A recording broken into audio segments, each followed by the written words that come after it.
Last time on JT Reviews, after coming back on a long walk from some unknown location, JT was surprised to come home and find a present. Ooh, a present. I wonder what's inside. Unaware that inside the bag, the anal seepage of Hollywood was lying dormant. Bloodsport 2, the next Kumite? This shit can't be real. Faced with the task of reviewing this shit, the movie had pushed him to his limits. But like a real man, JT fought through it and finished the review. That's it. That's all the fucking shit I can take. I'm done with Bloodsport. Let's destroy it. When the movie was destroyed, only one question remained. Who gave it to him? I wonder who gave me that. You remember me, pal? That's right, it's Marlon from the first review coming back for revenge. It appeared that he was going to eliminate JT, but instead threw another movie at him. Bloodsport 3? With his mind and body weakened from his review of the second movie, can JT survive a third Bloodsport movie? Or will Marlon's revenge be complete? Find out today on JT Reviews!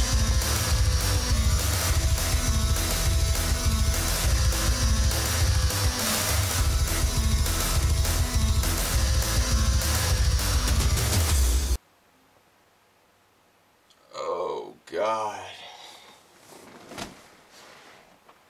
Bloodsport 3. Where do I begin?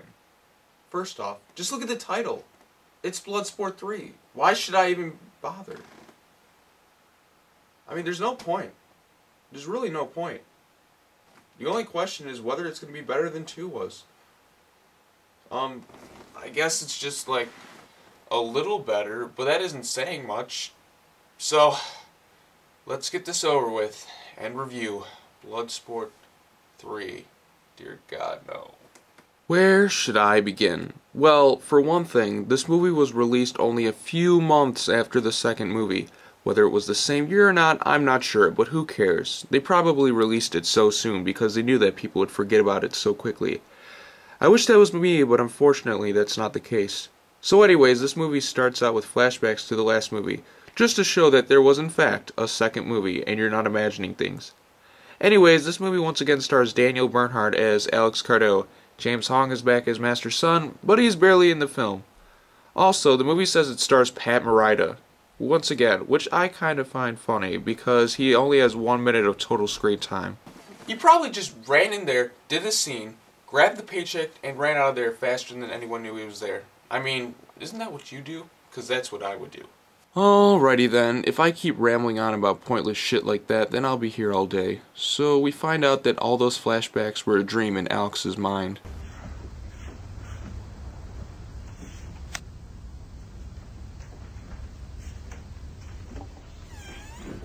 Jason? Yeah. What are you doing up so late? Wait a minute, he has a kid now? How the hell long has it been since the last movie? I mean, what's going on? You're 10 years old now, Jason. Wait, what, 10 years? You're telling me it's been over 10 years since the last movie? How much does this timeline just keep jumping around? Wait, why jump 10 years ahead? Oh, I see. It's pulling the same shit as the last movie by having someone tell the story instead of actually going in real time. So that way they can pad the movie's runtime. Fucking assholes. Damn it. I hate this movie. Anyways, so his son I guess got suspended for beating up some kids, and instead of punishing him, his dad decides that smiling and going on a camping trip where he can tell his life story would be the best route to go. I remember when I got suspended from school. Only it went something more along the lines of this. No, Daddy, no! Ever heard about a championship called a Kumite? Sure. It's like the Super Bowl of martial arts. The winner is the Ultimate Warrior. Right. I am that champion. You? You are the champion? Oh, cool. Tell me about it. It's a very long story. Well, we got an hour and a half to waste, so here it goes. So we cut to Alex telling his story just like in the last movie, only this time it's Alex telling it instead of Master Sun. We see that he is a successful gambler and that he is still trying to pull off the swag, sophisticated look with some one-liners thrown in there, like with this one girl here. Only while he is talking, a bunch of the ninjas that were rejected from the Foot Clan of TMNT come in and start to rob the place. But since Alex is our main character, he is the only one who does something about it. Give us the money quickly, or we'll begin to execute them. Now, that is not the way to place a bet. What?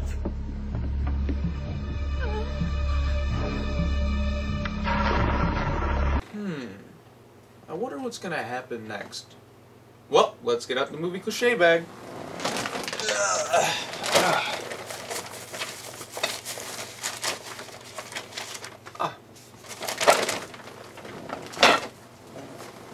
Well, it says here that he will let out a shitty one-liner that has to do with gambling, and then quickly beat up rejected Foot Clan member.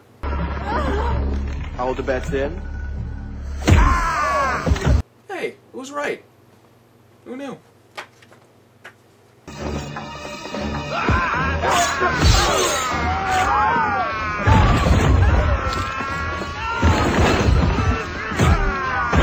Good God, how many tables are these guys gonna go through?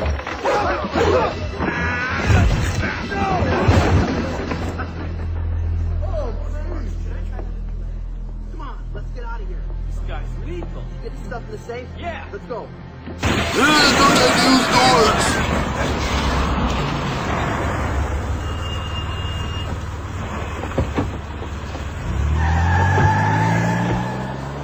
So, after he saves the club, some guy asks Alex for help so that they can get what the rejected Foot Clan stole back from them.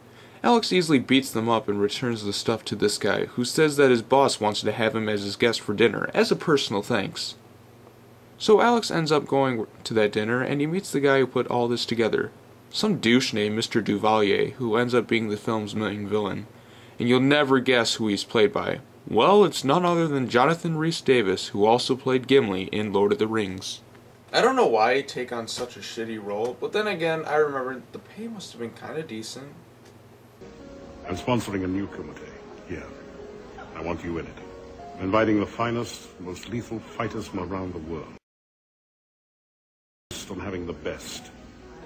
You, sir, are the very best.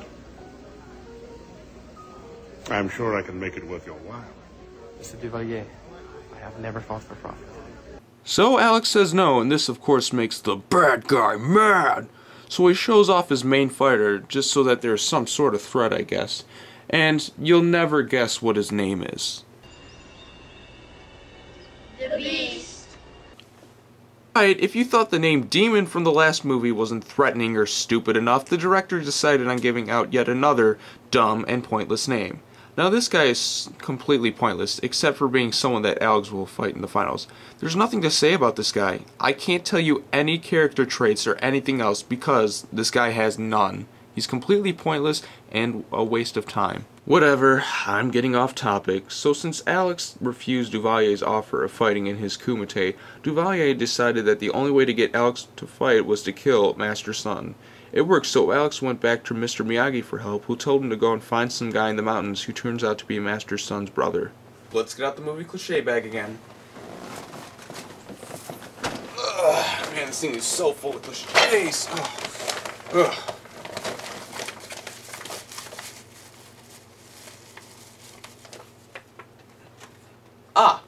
Well, it says here that he will train Alex, which will last about 20 minutes of the actual movie, and it'll be mixed in with the occasional moments of him telling the story to his son. Probably true. Always trust the movie cliche bag when you're watching a Bloodsport movie.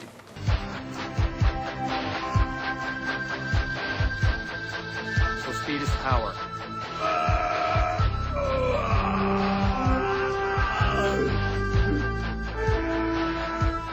Aren't these montages just so thrilling?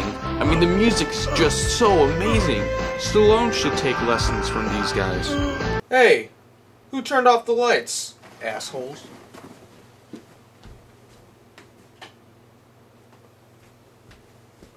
You know, I better call the fucking electrician. Anyways, what was going on? Oh yeah, those montages.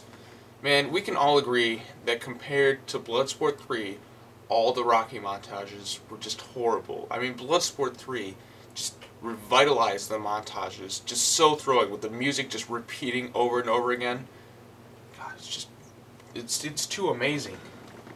So, after barely getting to know Master Sun's brother, Alex finished all of his training and is ready to avenge Sun's murder. But now, for some reason, Duvalier doesn't want him to compete because he bet all his money on the Beast. Why would you go through all that trouble of killing his master so that the guy you wanted to compete would compete, and then when he wants to compete, and he's going to compete, you just make it seem like, oh wait, you know what, I don't want you to compete, never mind buddy, never mind, I just killed your master or whatever, just forget about it, Hello? I mean, he made it clear that he wanted the both of them to compete before because he, quote-unquote, wanted the best for his tournament. So his plan was to have Sun murdered, that way Alex would change his mind and compete in the tournament. And now that his plan worked, he's backing out of it. You know that picture on the internet that has Darth Vader on the beach pouring water into a container and says, "Sense, this picture makes none"? Well, they need one for this movie that says, "Sense, this plan makes none." I mean, come on, how fucking stupid can you get? Kumite is tomorrow. These gamblers will not allow me to bar an entry from Cardo. I do not want him to cross that threshold. I want men stationed at every entrance tomorrow. If you see him, kill him. Let him come. Oh, you heard the way I delivered that line? That means I'm sinister, roar, I'm evil. I'm just gonna sit here wearing sunglasses and stare off into the distance because I'm evil and threatening. Roar. Well, since this building is so heavily guarded, Alex has to sneak in. So how is he supposed to get in?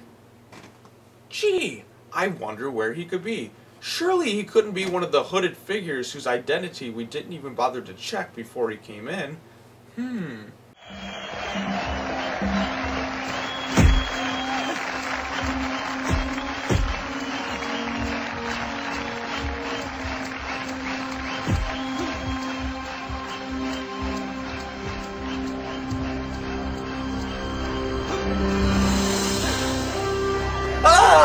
I'm just so blinded by his epicness.